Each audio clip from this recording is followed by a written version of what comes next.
Bismillahirrahmanirrahim. Assalamualaikum warahmatullahi wabarakatuh. Alhamdulillahirabbil alamin. Assalatu wassalamu ala asyrafil anbiya'i wal mursalin wa ala alihi wa ashabihi wa man tabi'ahum bi ihsanin ila yaumiddin. Amma ba'du. Pemirsa Riau TV yang dirahmati Allah, alhamdulillah kita bersyukur kepada Allah Subhanahu wa taala kembali kita bisa hadir dalam acara tausiah menjelang berbuka bersama dengan saya Haji Khairul Umam LC, MSc Ketua DPRD Kabupaten Bengkalis. Insyaallah tema kita dalam tausiah singkat kali ini adalah bagaimana kita berinteraksi dengan Al-Quran.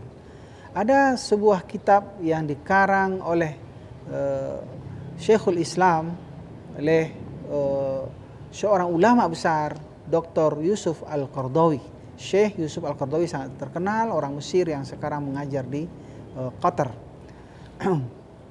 Beliau menyusun sebuah kitab ini, bagaimana kita mengimani Al-Quran, karena mengimani kitabullah ini ada di dalam rukun iman, dan bagaimana kita berinteraksi dengannya. Yang pertama sekali yang harus kita lakukan terhadap Al-Quran itu adalah bagaimana kita selalu membaca Al-Quran itu, yaitu tilawatan, membaca. Karena satu-satunya bahan bacaan kitab yang kita baca yang diberikan oleh Allah Subhanahu wa taala, satu hurufnya itu diberikan satu pahala dan dilipatkan oleh Allah menjadi 10, hanya Al-Quran saja. Sampai Rasulullah mengatakan, tidaklah kamu mengatakan alif lam mim itu harfun, tapi adalah alif harfun, lam harfun, dan mim adalah satu huruf.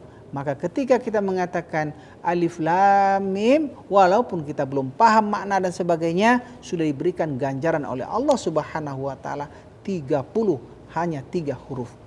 Kitab apapun tidak ada yang diberikan pahala sedemikian rupa. Oleh sebab itu, kita apabila tidak melakukan tilawah ini, apalagi di bulan Ramadan yang sudah dilipatkan 10 satu jadi 10, satu huruf jadi 10, dan itu di bulan Ramadan dilipatkan lagi oleh Allah Subhanahu wa taala. Walaupun kita belum paham, tetap diberikan pahala. Begitu keutamaan kita berinteraksi dengan Al-Quran dengan kita membaca Al-Quran ini. Kemudian yang kedua adalah kita memahami Al-Quran itu, disebut dengan fahman. Kalau yang pertama adalah tilawatan, yang kedua fahman. Apa maksud fahaman ini? Apa yang kita baca itu kita usahakan untuk bisa kita pahami makna-makna yang ada di dalam Al-Quran itu. Tentu saja dengan cara mentadaburi, dengan cara mempelajari tafsir-tafsirnya melalui para ulama kita, mengikuti kajian-kajiannya, membaca buku-buku mereka untuk memahami isi kandungan yang ada di dalam Al-Quran yang kita baca itu. Itu sebenarnya fahman.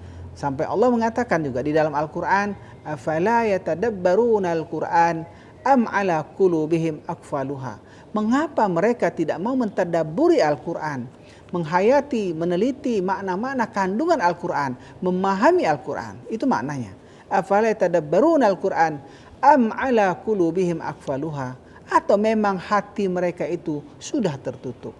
Ini langkah yang kedua di dalam kita berinteraksi dengan Al-Quran, itu memahami Al-Quran itu dengan cara mentadaburi, dengan cara menghayati, dengan cara memahami tafsir-tafsirnya. Ini adalah bagaimana kewajiban kita terhadap kitab suci kita, yaitu Al-Quran. Kemudian yang ketiga adalah kewajiban kita terhadap Al-Quran adalah amalan.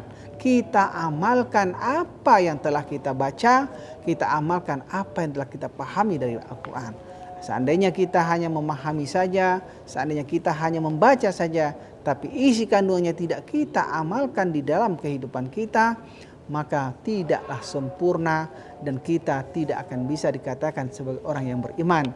Karena kita itu harus berilmu tentang itu, memahami tentang itu, dan kita juga harus mengamalkan Al-Quran itu yang disebut dengan amalan.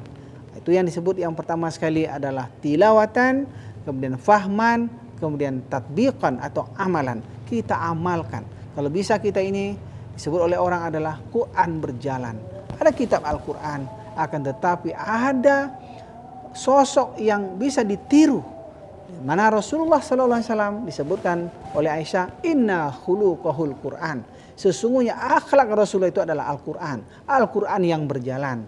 Kalau kita membaca Al-Quran, maka akan tertampilkan sosok yang ada, yang wujud di alam nyata manusia adalah Rasulullah Sallallahu Alaihi Wasallam. Kalau bisa kita juga mengikut Rasulullah Sallallahu Alaihi Wasallam, di mana diri kita ini cerminan dari ajaran-ajaran yang ada di dalam Al-Quran.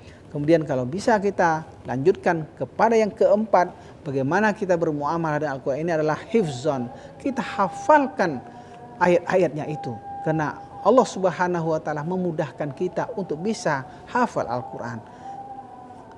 Demikian tebalnya Al-Quran, banyak yang bisa menghafalnya. Itu salah satu kemukjizatan Al-Quran. Tidak ada orang yang bisa menghafal buku ini, buku manapun. Akan tetapi untuk Al-Quran dimudahkan oleh Allah. Maka sekarang banyak tahfiz Al-Quran, madrasah tahfiz, sekolah tahfiz. Kemudian banyak orang-orang yang sudah hafal 30 juz Al-Quran dan dapatkan keutamaan di dunia ini saja sudah banyak orang atau kuliah-kuliah yang menerima orang yang hafal Al-Quran. Nah, apalagi nanti di akhirat orang yang menghafal Al-Quran ini akan memberikan mahkota kepada orang tuanya. Inilah penghafal Al-Quran. Mudah-mudahan kita termasuk 4 yang harus kita imani dan harus kita laksanakan dalam berinteraksi dengan Al-Quran. Yang pertama adalah tilawatan, selalu kita baca, kemudian kita fahami, kemudian kita tatbiqan, kita realisasikan, amalan diwajibkan, kita amalkan di dalam kehidupan kita, kemudian kita hafalkan Al-Quran itu. Karena derajat seseorang ini nanti sejauh mana hafalannya terhadap Al-Quran itu. Mudah-mudahan Allah mudahkan kita untuk memenuhi kriteria-kriteria bagaimana seharusnya kita berinteraksi dengan Al-Quran ini. Mudah-mudahan kita termasuk hamba-hamba Allah yang betul-betul beriman kepada Al-Quran. Mudah-mudahan bermanfaat. Aqulu qauli hadza astaghfirullah li wa lakum.